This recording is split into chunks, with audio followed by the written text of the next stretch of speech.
বর্তমান বিশ্বে প্রযুক্তির অগ্রগতির ফলে মানুষের জীবনযাত্রা যেমন সহজ হয়েছে, তেমনি বিভিন্ন প্রাকৃতিক ও মানবসৃষ্ট দুর্যোগেও প্রযুক্তির মাধ্যমে মানুষকে দ্রুত সতর্ক করা সম্ভব হয়েছে।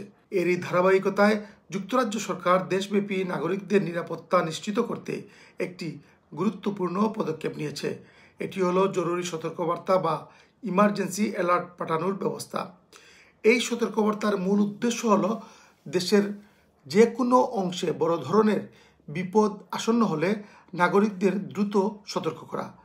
ঝড়, বন্যা, অগ্নিকাণ্ড, সন্ত্রাসী হুমকি কিংবা বড় ধরনের দুর্ঘটনার সময় এই সতর্কবার্তা মানুষকে সঠিক সময়ে সঠিক সিদ্ধান্ত নিতে সাহায্য করবে।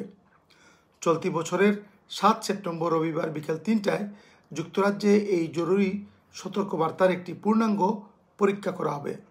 এই পরীক্ষায় প্রায় 87 মিলিয়ন স্মার্টফোন ব্যবহারকারী একযোগে তাদের মোবাইলে একটি জোরালো সাইরেন শুনতে পাবেন, যার স্থায়িত্ব হবে 10 সেকেন্ড।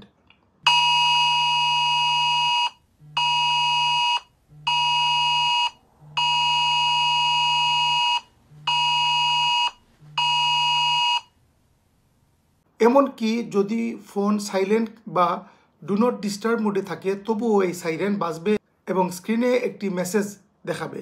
এই মেসেজে স্পষ্টভাবে উল্লেখ থাকবে যে এটি শুধুমাত্র একটি পরীক্ষা বা ব্যবহারকারীদের কোনো ধরনের পদক্ষেপ নেওয়ার প্রয়োজন নেই।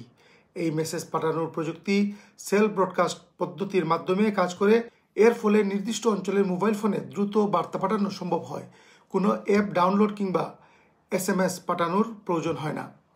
এর আগেও যুক্তরাজ্যে এই সতর্কবার্তা বাস্তবে ব্যবহার করা হয়েছিল, যেমন 2023 সালের প্লেমাউথ শহরে দ্বিতীয় বিশ্বযুদ্ধের সময়কার একটি বোমা নিষ্ক্রিয় করার সময় মানুষকে দ্রুত ওই এলাকা ছাড়তে এই বার্তা পাঠানো হয়েছিল।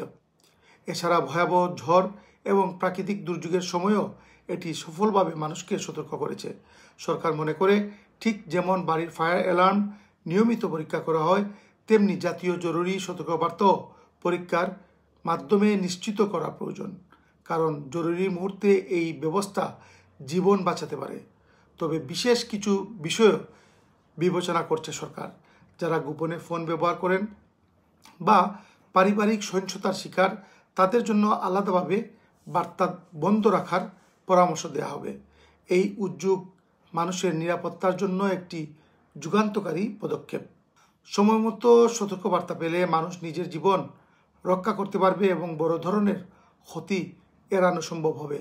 বিশেষজ্ঞদের মতে, এই পরীক্ষার মাধ্যমে সরকার এবং জনগণ উভয়েই প্রস্তুত হবে যে কোনো ধরনের বিপদ মোকাবেলায়। এটি শুধু একটি প্রযুক্তিগত উন্নয়ন নয়, বরং মানুষের জীবন এবং নিরাপত্তার প্রতি সরকারের দায়িত্বশীলতার একটি উজ্জ্বল দৃষ্টান্ত স্থাপন করবে।